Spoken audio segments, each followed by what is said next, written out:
Hello everyone, welcome back. तो आज का जो वीडियो है वो बहुत ही इंफॉर्मेटिव होने वाली है, क्योंकि आज जो मैं बताने वाला हूँ वो है वाइट स्पेस कैसे ट्रिम करेंगे सेल्स से। यानी कभी हम प्रेजेंटेशन बनाते हैं या गूगल स्प्रेडशीट में डेटा बनाए, क्या होता है कि ऐसे आप देख रहे हो यहाँ पे वाइट स्पेस रह जाता है। ठीक है, आइदर डेटा कॉपी करके कहीं से रखें या कुछ भी, तो एक दो सेल्स में है तो तब तो चलता है, लेकिन ज़्यादा है उसको वन शॉट में कैसे रिमूव करेंगे, क्योंकि ये डेटा बहुत ऑड लग रहा है। यहाँ पे देखो और यहाँ पे देखो, इधर देखो।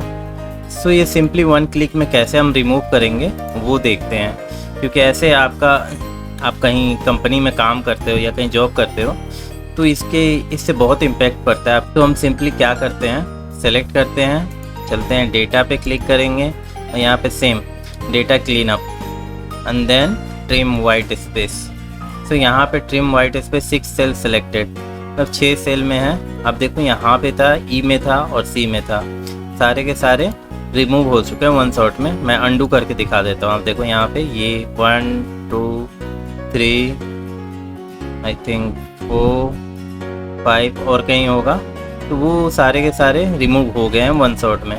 सो वन शॉट में आप ऐसे वाइट स्पेस ट्रिम कर सकते हो। वीडियो इन्फॉर्मेटिव लगे तो चैनल को सब्सक्राइब करके वीडियो को लाइक करके जाना। Thanks for watching.